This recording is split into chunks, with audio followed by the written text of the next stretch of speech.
자, 오늘 본문을 통해서 오늘은 거꾸로 따라합시다. 주님의 일이 내일이 되려면 주님의 일이 내일이 돼야 되고 내일이 주님의 일이 돼야 되거든요. 그러니까 우리는 그렇잖아요. 아, 너 주일 해야 돼. 주일 해야 돼. 그럼 모든 직장 막 때려치고 뭔가 신학교를 가야만이 주일을 하는 것을 생각하는데 그런 것만 아니죠. 우리 삶의 현장 가운데서 우리 주님께서 우리에게 맡겨준 그 일들이 분명히 있음을 알고 할렐루야. 방향 전환만 제대로 한다면 우리는 내게 맡겨진 그 회사 한 사업장 어떤 삶의 현장 가운데서 주님의 제자의 삶을 충분히 살아낼 수가 있다라는 것을 우리가 알아야 됩니다. 할렐루야. 자, 주님의 일이 내일이 되려면 첫째 따라합시다. 주님의 일이 무엇인지를 알아야 된다. 그렇잖아요. 도대체 주의 일이 내일이 되게 하라고 그러네. 주일이 도대체 뭔데? 도대체 주일이 뭐야? 주일. 주일을 알아야 된다. 주일을 해야 된다고. 나 주일 해야 돼. 주일. 주일이 뭔데? 주님이 이 땅에서 오셔서 행하신 모든 일들, 주님이 이 땅에 오셔서 행하신 일을 크게 세 가지로 표현하고 있어요. 우리는 누가복음 4장에서 주님이 어떤 일을 하셨는가를 개략적으로 알 수가 있습니다. 자, 앞장 4장 31절 같이 한번 합독하십시다. 갈릴리의 가버나움 동네에 내려오사 안식일에 뭐 하시니? 가르치심에. 갈릴리 가버나움 동네에 내려오셔서 안식일에 가르치셨다. 나사렛 동네에서는 어땠어요? 예수님이 인정받지 못했잖아요. 저 요셉의 아들 아니냐? 저 목수인데? 이처럼 고정관념이 복음을 굉장히 가리우는 그런 일이 있을 수가 있다라는 얘기죠. 그래서 주님은 고향을 등지고 40여 킬로 떨어져 있는 북동쪽으로 나사렛으로부터 북동쪽으로 약 40킬로 떨어져 있는 가버나움 지역으로 여기서 수원으로 올라간 거예요. 어찌 보면. 그래서 안식일에 가르치심에, 이 가르치심에라는 것은 한번 뚝 가르치고 땡 이게 아니거든요.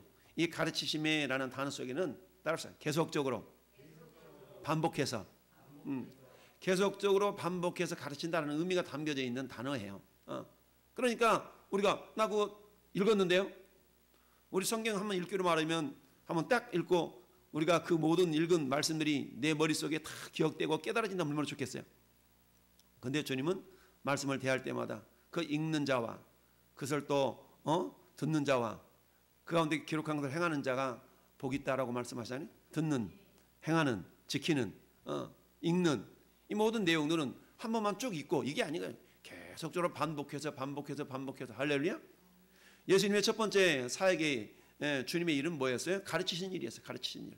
주님의 첫 번째 일은 무슨 일이었다고요? 가르치시는 일이죠. 뭘 가르쳤겠어요? 성경을 가르치셨죠. 성경을 가르치셨어요. 예수님이 나사렛에서 이사야 61장 1절 2절 3절 말씀 이렇게 펴서 가르치셨더니 어때요? 아니 이거 이자가 누군데 목수의 아들 아니야? 받아들이지 않죠. 가르쳤음에도 불구하고 그걸 받아들이려고 하지 않는 그런 일들이 발생했던 거죠. 첫 번째 예수님이 뭐 하셨냐? 가르치시는 일을 하셨다. 가르치셨다. 근데 가르치는 일이 세상 사람들은 달랐다라는 얘기죠. 여러분 오늘날 세상에 가르치는 모든 가르침은 누구를 위한 거예요? 아니 세상에 있는 세상의 가르침들은 전부 다 자기 자신을 위한 거죠. 배워서 좀 더 유명한 사람이 되어지고 영향력 있는 사람이 되어지고 능력 있는 사람이 되어지고 가치 있는 사람이 되어지고 전부 다 나를 위한 가르침이죠. 나를 위한 자신을 위한 가르침이죠. 그런데 예수님께서 이 땅에 오셔서 가르치는 가르치심의 내용은 뭐예요? 이웃을 위해 네가 죽어라, 십자가를 져라 이런 내용들이니까 자신을 위하기보다는 이웃을 위한 할렐루야. 자신의 유익이 아닌 이웃의 유익을 위한 가르침이 대부분이었던 거죠. 그러다 보니까 그 가르침을 받아들인다는 게 쉽지는 않았어요. 그들이 가르치며 놀라는 이는 그 말씀이 권위가 있음이러라 라고 32절은 말씀하고 있습니다. 첫 번째 예수님이 하셨던 사역의 내용은 가르치시는 사역이었다. 두 번째 4장 40절 같이 읽어봅시다. 해질 무렵에 사람들이 온갖 병자들을 데리고 나오매 예수께서 일일이 그의 손을 얹으사 고치시니. 아멘. 이 고치신다는 얘기도 한번 뚝딱 고치고 말고 이게 아니라 계속적으로 반복해서 고치심을 의미해요. 그래 얼마나 피곤하셨겠어요? 해질 무렵에 데려왔으니까 밤새도록 고쳐지는 거 아니겠어요? 밤새도록 나 지금 시마이 했는데, 일본 말로 시마이. 이게 식당 밥 됩니까? 시마이 했어요. 만두정물 좀 돼요? 재료가 떨어졌는데요. 종쳤는데요. 끝났는데요. 지금 브레이크 타임인데요. 식당들 요새는 막 그러잖아요. 3시부터 5시까지 브레이크 타임인데요. 뭐처럼 배고파서 하면 그 식당 찾았는데 브레이크 타임인데요. 그러면 속으로 다시는 안 가. 이런 생각이 들기도 하고 그러는데, 두 번째 예수님의 사역은 뭐냐? 따라합시다. 고치시는 사역. 고쳐서 한마디로 말하면 치료하는 사역을 하셨다는 거죠. 해질 무렵에 사람들이 온갖 병자 속에는 육체적인 병, 영적인 병, 이런 다양한 그런 병들을 말하죠. 영적인 거, 육체적인 거, 정신적인 거, 이런 다양한 병들을 가진 사람들이 예수님께 다 나와왔어요. 그런데 어때요? 나온 사람 치고 그 어떤 사람은 예수님 외면한 자가 없었어요. 예수님께 나오는 모든 자들은 치료가 된 줄로 믿습니다. 어떠한 병에 걸렸든지, 할렐루야, 어떠한 병에 걸렸든지, 요한복음 5장의 베데스다 연못의 사건을 아시잖아요. 어떠한 병에 걸렸든지 그 연못에 들어가면 천사가 어쩌다가 한 번 와서 물을 확 움직이고 나서 어떠한 병에 걸렸든지 들어가면 낫더라. 할렐루야. 베데스다는 곳 예수 그리스도입니다.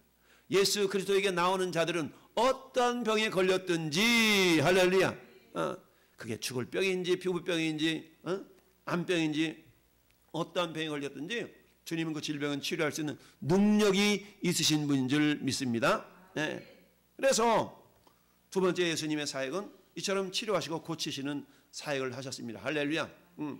우리를 하나님께서는 새로운 피조물로 빚으시고 새로운 사람으로 빚으셔서 우리 하나님 쓰시잖아요. 아무리 고장난 시계를 할지라도 전문가의 손에 탁 가면 뚝딱 고쳐가지고 막 새로운 시계가 되잖아요. 우리 사모님이 구두를 10년 이상을 신었는데 바닥이 낡아가지고 걸어가다 보니까 이게 굽이 확 망가져갖고 쩔뚝바레가 됐어. 그래가지고 이 구두를 가지고 거기 원래 산 데를 갔더니 이게 지금은 나오는 제품이 없어요 그러더라고.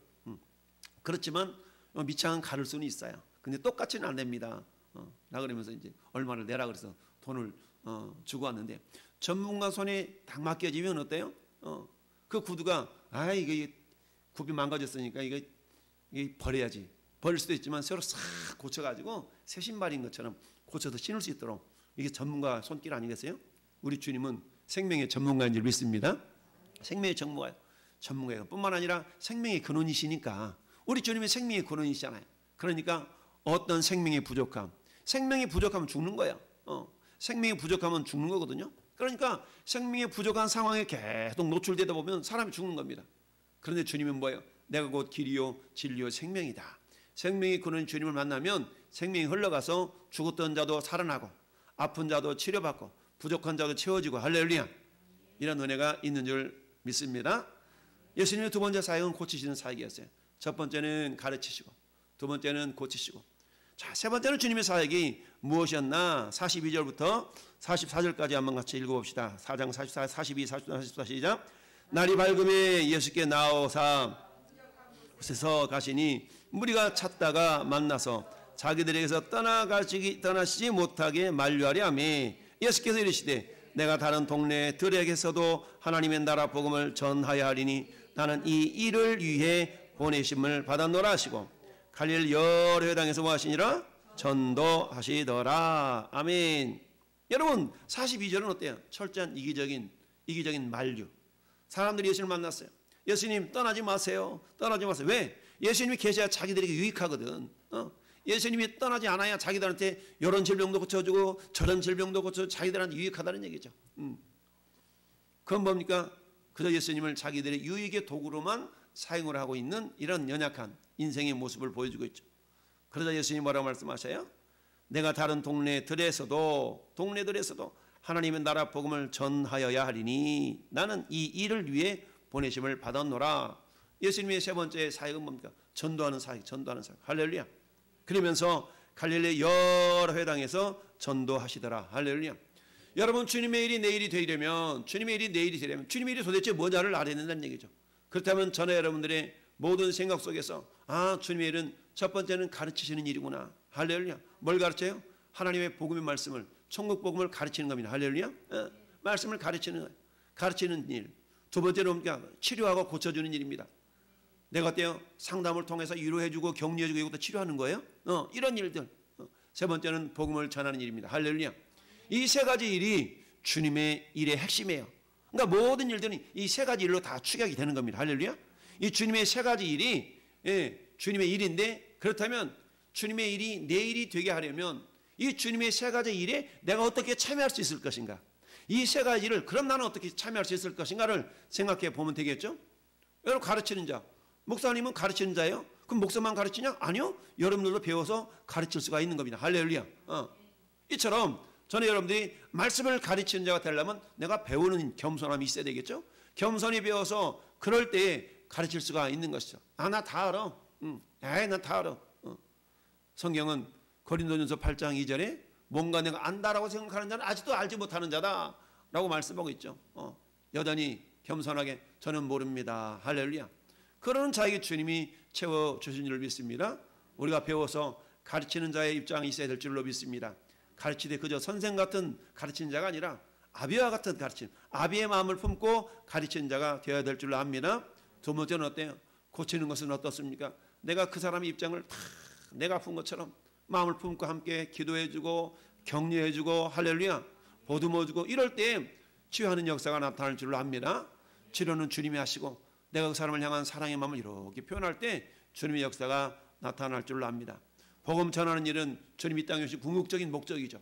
궁극적인 목적, 한 영혼 한 영혼을 구원하여서 하나님의 자녀로 이렇게 삼으시는 것이 하나님의 궁극적인 목적이에요. 왜 주님이 가르치십니까? 왜 치료하십니까? 그 영혼을 구원하기 위하여서입니다. 그래서 주님의 궁극적인 목적은 전도에 있다는 것을 우리가 알 수가 있어요. 그러면 저와 여러분도 마찬가지입니다. 주님의 일이 내 일이 되려면 주님의 일이 어떤 일인가를 깨달았어요. 그럼 전도가 궁극적인 목적이라면, 전도가 주님의 궁극적인 일이라면 내 삶도 전도의 궁극적인 목표가 이렇게 맞춰질 수 있어야 된다는 얘기입니다. 할렐루야. 미장원 미용사가 머리를 탁 깎으면서 한 30분 40분 탁 있으면서요 조절 터치가 일어나잖아요. 네일 아트 우리 성구집사 손을 만지면서 고객들하고 얼마나 이 교감이 일어납니까? 그런 시간에 탁 주님의 말씀을 전하면서 알아야 전하지. 알아야 전하지. 배우지 않고 알지 못하면 전할 수 없잖아요. 그래서 배우는 거고. 할렐루야. 그런 터치 오다 보면 그 마음을 같이 이렇게 감동해주고 공감해주고 이러면서 치유가 나타나고, 예수님이 누군가에 대해서 그래서 예수님이 이 땅에 오셨군요 라고 주님의 복음이 이렇게 전해지는 얼마나 좋은 그런 사업들이 많이 있습니까? 그러니까 우리가 특별하게 주님의 복음 사역을 잘 감당해낼 수 있는 그런 사업들 이상에는 굉장히 많습니다. 굉장히 많아요. 이런 것을 우리가 깨닫고 주님의 일이 첫 번째 무엇인지를 알아야만이 주의 일이 내 일이 되게 할 수가 있다. 할렐루야. 자, 두 번째는 뭐냐? 이제는 주님의 일이 내 일이 되도록 하기 위해서는 적어도 내가 죄인임을 깨달아야 됩니다. 할렐루야. 다시 내가 죄인임을 깨달아야 된다. 내가 죄인임을 깨닫는다는 얘기는 첫 번째는 뭐냐면 내가 죄인임을 깨닫는 단계가 있어요. 첫 번째는 내 자신의 한계를 알아야 돼요. 한계. 내가 한계, 자신의 한계를 깨닫는 겁니다. 여러분 베드로 배를 빌려가지고 해변을 향해서 많은 사람들 향해서 예수님이 이렇게 가르치는데 지금 베드로는 뭐 하고 있는 거예요? 예수님 말씀을 전하는 그 배에서 지금 어때? 그물을 씻고 있는 거야 지금. 밤새도록 고기 한 마리도 못 잡고 그물을 씻고 있는데 예수님은 그 배에 서서 가지고 지금 청중들을 향해서 말씀을 전하고 있고 베드로는 그물을 씻는 척 하면서 뭐 하고 있는 거야 지금? 이 양반이 지금 뭐라고 말하고 있나? 이 양반이 지금 뭐라고 말하고 있나? 라고 듣고 있는 겁니다. 그물을 씻으면서도 귀는 지금 뭐예요? 저 청중을 향해서 말씀하고 있는 예수님의 지금 그 음성을 이렇게 듣고 있는 겁니다. 저 양반이 지금 뭐라고 말씀하고 있나? 저 양반이 지금 뭐라고 말하고 있나? 그런 말씀을 마치시고 주님이 뭐라고 말씀하십니까? 가르치시더니, 자 3절 배에서 무리를 가르치시더니, 지금 예수님 사역하고 계시잖아요. 가르치는 사역하고 있죠. 가르치시더니 말씀을 마치고 시몬에게 이르시되 깊은 데로 가서 그물을 내려 고기를 잡으라. 깊은 데로 내려 그 그물을 내려서 고기를 잡으래. 자, 이렇게 잡으라 그랬더니 말씀을 마치고 깊은 데로 가서 이렇게 고기를 잡으라라고 얘기를 했어요. 자, 그랬더니 5절에 시몬이 대답하이르되 선생님 우리들이 밤이 새도록 수고하였으되 잡은 것이 없지만은 밤새도록 고기 잡았는데 잡은 것이 없어. 밤새도록 잡으려고 못 잡아서 내 자신의 한계가 느껴지지 않겠어요? 베드로는 그야말로 벽다구가 이 갈릴리 호수에서 자라온 사람이기 때문에 어부잖아요, 어부. 근데 그날따라 고기를 못 잡았으니까 얼마나 자존심이 상했겠어요. 자존심 상해가지고 자 오늘 밤에 한번 보자 이러면서 오늘 밤에 한번 보자 그러면서 그물을 다 씻고 낮에 한숨 자고 저녁 때 좀 그물 준비해서 이 밤낚시를 가야 되는 거 한번 밤 그물질을 쳐야 되는 겁니다. 근데 예수님이 깊은 데 가서 그물을 내려라. 그럼 딱 먼저 드는 생각, 아 이거 다 씻어놨는데 저녁에 써먹으려고 그랬는데 이런 생각 들지 않겠어요? 아 저 양반 지금 무슨 소리 하고 있는 거야. 김을 씻겠다 김을 다 올려가지고 깨끗하게 씻어놨구만. 이 저녁에 써먹어야 되는데 그러면 또 씻어야 되잖아. 아 이거 저기 때 써먹으려고 그랬는데 그러면 안 돼요. 그럼 또 저기 해야 되냐. 또 수고해야 되잖아요. 뭐 우리 이런 거 아니겠어요? 그건 뭡니까? 내 생각이 내려지지 아니하면 안 된다는 거거든요. 할렐루야. 결국 뭡니까? 자신의 한계를 깨닫지 못하면 무슨 소리예요? 이따 저녁에 써먹을 건데 안 돼요. 싫어요. 못해요. 이랬다라 그러면 아무 일도 안 일어났을 거예요. 그런데 베드로는 어때요? 야 그래요 선생님, 우리들이 밤이 새도록 수고했을 때 잡은 것이 없지만은 말씀에 의지하여 말씀에 의지하여. 첫째는 자신의 한계를 깨닫는 겁니다. 여러분 우리가 마태복음 7장에 사도 바울의 신앙 고백을 우리가 듣지 않습니까? 야, 내 마음속에 두 법이 있어. 내 마음속에 속사람으로는 하나님의 법을 즐거워해. 신앙생활 잘했으면 좋겠고 전도도 좀 잘했으면 좋겠고 말씀도 좀 순종했으면 좋겠고, 그런데 현실은 그렇지가 못하네. 현실은 맨날 말씀에 불순종하는 것 같고 제대로 신앙생활도 못하는 것 같고 내 마음속에 두 법이 싸우는 거. 두 법이 싸워. 그러니까 어때요? 오호라 나는 곤고한 사람이로다. 이 사망의 몸에서 누가 나를 건져내랴? 라고 애통하는 그 가운데 8장에 넘으면서 내가 한 법을 깨달았노니 생명의 성령의 법이 죄와 사망의 법에서 나를 해방하였음이니라. 아, 내 힘으로는 되지 않지만 성령으로는 가능하구나. 성령님이 도와주시면 되는구나. 할렐루야. 이걸 깨닫는 겁니다. 자기 자신의 한계를 깨닫고 자기 자신의 한계를 깨닫고 내 힘과 내 능력이 아니라 주님의 능력이 아니면 안 되는 거라는 철저한 자기 자신의 한계를 깨달았을 때 비로소 어때요? 아, 우리를 통해 주님이 당신의 일을 이루어 가시는 줄 믿습니다. 내가 죄인입니다. 죄인임을 깨닫기 위해서는 첫째는 한계를 깨달아야만이 죄인 줄 아는 겁니다. 그래? 한계를 깨닫는 겁니다. 두 번째는 뭐예요? 내 생각을 내려놓아야 되잖아요. 나는 어때 이 저녁에 그물질을 하러 가야 되는데 주님은 지금 낮에 그물을 하라 그러니까 내 생각이 내려지지 않으면 그물이 안 내려지잖아요. 내 생각을 내려놔야 돼. 마치 열왕기 하 5장에 나만 장군 이야기 나오잖아요. 내 생각은 이렇게 해서 고쳐줄 줄 알았는데 내 생각에는 내려지니까 결국 어때요? 요단강에 가서 7번 씻고 살결이 어린아이 살결처럼 회복이 되는 은혜를 경험한 줄 믿습니다. 두 번째는 내 생각이 내려져야 되죠. 지금 내 생각은 뭐예요? 그물 다 씻어놨다가 저녁에 다시 가면 돼. 저녁에 다시 내려가서 할 거야. 근데 지금 당장 예수님이 깊은 데로 가서 그물을 내리라고 그러니까 선생님, 우리들이 밤이 새도록 수고하였을 때 잡은 것이 없지만은 말씀에 의지하여 내가 그물을 내리리다. 근데 5절의 말씀 속에는 이런 뉘앙스, 이런 의미가 담겨 있다고 그랬어요. 지금 베드로는 어때요? 베드로는 이 양반 지금 듣자 하니까 목수의 아들이라는데 나는 선입견이 있는 거예요. 나는 지금 이 바다의 전문가인데, 그런데 뭐라고? 깊은 데 가서 그물을 내리라고? 아쭈, 이래봬도 이곳은 내가 전문가지 이 양반아. 지금 이런 생각이 있는 거예요. 그래서 말씀에 의지하여 그물을 내리라라고. 아 그러세요? 말씀에 의지하여 그물을 내리겠어요? 이런 의미가 아니라는 거예요. 그래요? 말씀에 의지해서 한번 내려보지요 뭐. 이런 거 지금 한번 내려보지요 뭐. 이런 거예요. 내려보지요 뭐. 그 뭐예요? 속으로는 그래가지고 잡히기나 할 겁니까? 잡히기나 하겠습니까? 이런 생각이 있는 겁니다. 그러니까 한편은 어떤 거예요?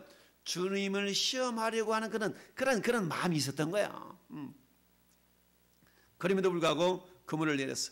그렇게 하니 고기를 잡은 것이 심히 많아 그물이 찢어지는지라.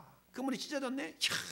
그물이 찢어지기까지 고기를 잡았다는 거 아니겠어요? 여러분 여기서 찢어지는지라라는 이 동사가 찢어지는자 동사가 한번 쫙 찢어지는 것이 아니라 계속해서 찢어지고 있는 거예요. 이게 이 단어의 뜻이 계속해서 찢어진다 이런 뜻이거든요. 그러니 고기가 지금 송송송송 빠져나가야 돼, 안 빠져나가야 돼? 잡았지만 송송송송 빠져나가는 거예요. 조금만 찢어지고 말아야 되는데 계속 찢어진다는 그런 의미가 담겨지는 단어가 찢어지는지라 이런 단어거든요. 그러니 고기가 이제 송송송송송 빠져나가는 거야. 잡았지만 내 것이 안 된다는 얘기거든요. 왜? 우리 주님은 이미 베드로의 마음을 아시는 거 아니겠어요? 자, 그래서 결국 두 배에 와서 체험에 잠기게 되었더라. 그러면서 예수님의 무릎 아래 엎드려 이르되 주여 나를 떠나서 나는 죄인입니다. 어떻게 갑자기 죄인임을 깨달았을까요? 아니 물고기 그물 내렸다 물고기 잡은 것 때문에 자신이 죄인 줄 깨달았어요? 그런 게 아니죠. 내 자신의 한계를 일단은 깨닫고 그래? 한번 내가 잡히나 안 잡히나 봅시다. 만약에 잡힌다면 내가 인정하지. 이런 거예요. 말하자면 잡힌다면 인정하죠. 이런 의미가 담겨져 있었던 겁니다. 결국 그런 가운데 예수님이 누군지를 깨닫게 되는 거죠. 할렐루야. 그래서 회개하려고 그러면 자기 자신이 죄인임을 깨닫기 위해서는 첫째는 내가 내 자신의 한계를 깨닫는 겁니다. 할렐루야. 나는 이런 존재야. 두 번째, 그런 한계를 깨달아도 자기 고집대로 탁 나가면 안 돼. 생각이 내려져야 돼. 할렐루야. 자기 생각이 내려져야 되고. 세 번째는 어때요? 알고 보니 주님이시군요. 여러분 호칭이 5절에서는 선생님이었지만 8절에서는 주여로 바뀌잖아요. 선생님이 주님으로 바뀌는 거예요. 할렐루야. 주님으로 바뀌죠. 여러분 우리 호칭이 예수가 누군데? 그분이 당신의 메시아야.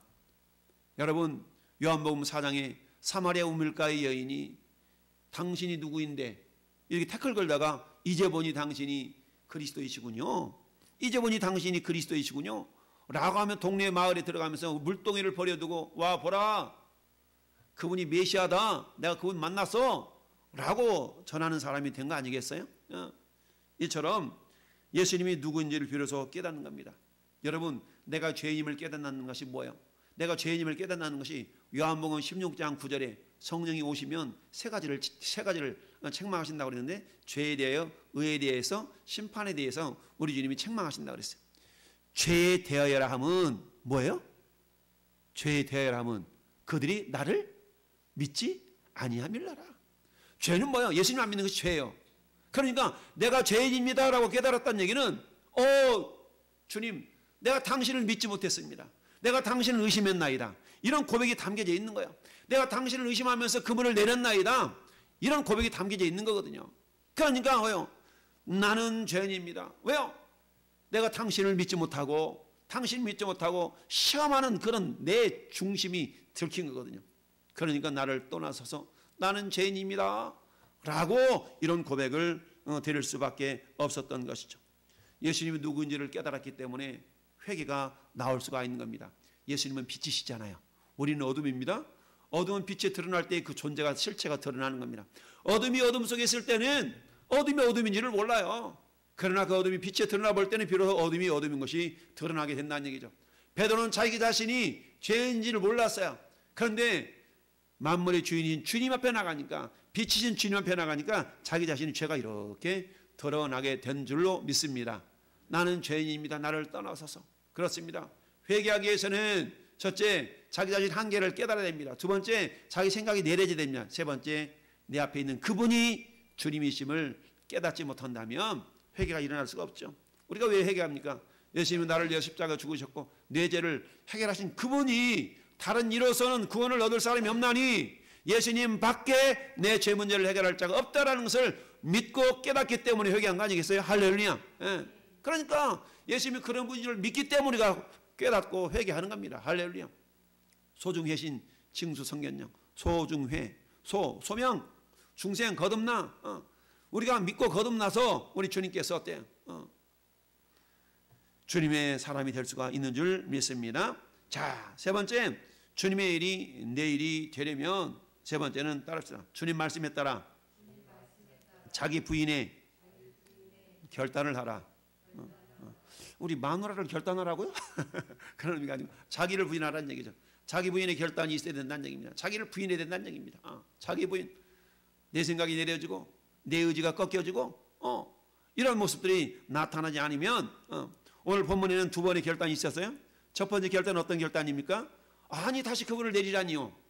다시 그분을 내리라니요. 이거 다 씻어놨구만.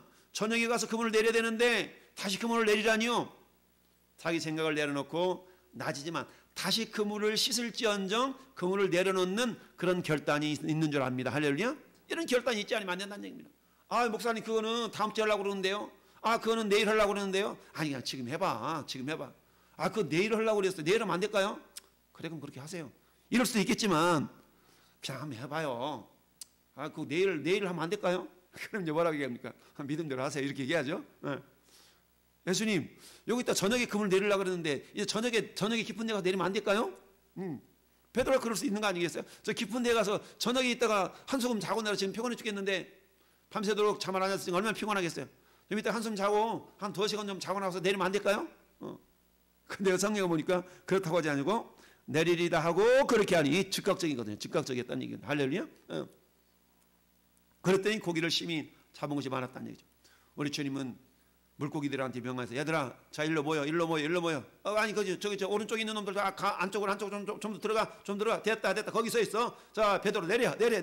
그물 쫙 내리는 순간에 그냥 옴팍 이렇게 그물 속으로 다 물고기가 들어가도록 우리 하나님께서는 바다에게 명해서 야 물고기들아, 너 베드로 그물로 다 들어가야 돼. 자 일렬 종대 들어가. 이러면 쫙 들어가지 않았겠어요? 나는 죄인으로 소이다. 할렐루야. 여러분, 주님 말씀을 따르는 그런 결단이 있어야 되는데 말씀에 의지하여 그물을 내리다고 그렇게 했어요. 첫 번째, 그물을 다시 내리는 결단이 필요했다는 얘기죠. 이미 다 씻었어. 여러분 이미 다 설거지 다 해놨어.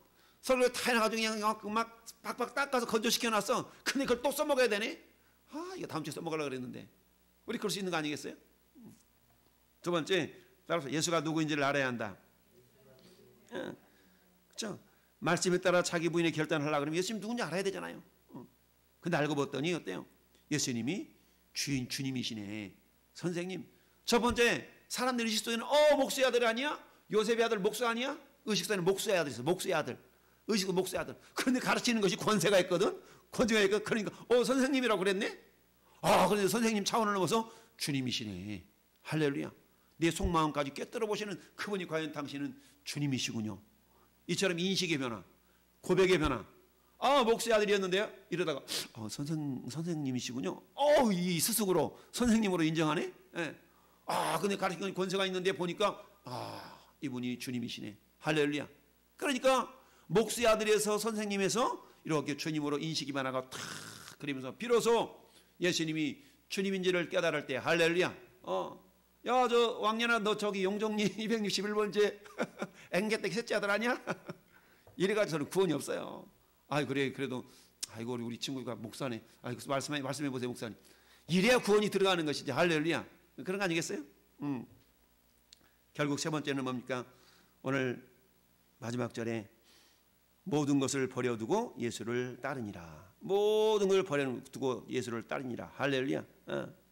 따르니라. 이건 뭘 의미하면 따른다라는 얘기는 이게 단회적인 결단을 의미하는 거예요. 단회적인 결단. 한번 딱 결단했다면 뒤돌아보지 아니하고 이제 쭉 앞으로 가는 겁니다. 할렐루야. 한번 딱 결단했다면 그 결단을 중심으로 이제는 어때요? 좁은 문으로 들어섰다면 이제는 그 문을 빠져나가려고 그러지 말고 앞으로 좁은 길이지만 쫙 가는 거예요. 이게 따르니라는 단어 속에 담겨진 의미인 줄 믿습니다. 사는 성도 여러분, 저와 여러분은 지금 따르니라. 할렐루야. 이미 결단을 내려서 좁은 문을 통과했어요. 다시 뒤돌아서 빠꾸할 수 없어요. 뒤로 갈 수 없습니다. 할렐루야. 우리 이제 앞으로만 전진해 갑니다. 근데 가보니까 어때요? 문턱도 높고 길도 좁고 가시덩굴도 막 있고 그래. 그럼에도 불구하고 그 길을 통과해 가는 겁니다. 할렐루야. 주님의 길 끝에는 주의 영광을 보리라. 할렐루야. 이 길 끝에는 주님의 영광을 보리라. 할렐루야. 이러면서 여러분 누가복음 14장에는 예수님이 나의 참 제자가 되게 한 요건을 세 가지를 말씀하고 있습니다. 누가복음 14장으로 넘어가 볼까요? 14장에 보면 여러분 14장에 보면 주님이 나의 제자가 되는 세 가지 요건을 말씀하고 있어요. 첫 번째 26절 수많은 무리가 따라왔어. 근데 수많은 무리 가운데서 너가 내 제자가 되고 싶어? 그러면 26절 시작. 무릇 내게 오는 자가 자기의 부모와 처자와 형제와 자매와 더욱이 자기 목숨까지 미워하지 아니하면 능히 내 제자가 되지 못하고. 할렐루야. 무슨 말씀입니까? 우선순위에서 이것 때문에 저것 때문에 라고 예수님보다 우선순위에 앞서는 것이 있어서는 안 된다는 겁니다. 예수님이 가장 우선순위가 될 때에 가장 중요하다고 여길 때 우리는 덜 중요한 것을 내려놓을 수가 있거든요. 그런데 이것이 더 중요하다고 느끼면 여러분 예배보다 더 중요하다고 어떤 것이 느껴지기 때문에 예배를 못 드리는 거 아니겠어요? 우리가 그런 거예요. 예배가 가장 중요하다고 느끼면, 중요하다고 결단이 되면 여러분 타는 걸 내려놓을 수가 있는 거예요. 근데 내 생각 속에는 이것보다 더 중요한 것이 요거야. 그럼 요걸 참는 겁니다. 우리 인간은 이기적인 동물이라 내가 가장 중요하다고 생각하는 그걸 잡고 행동하게 돼 있어요. 예수님이 너 내 제자 되고 싶어? 그러면 가장 우선순위가 내가 돼야 돼. 내가 돼야 돼. 할렐루야. 예수님이 주인이 돼야 된다. 주인이 돼야 돼. 할렐루야.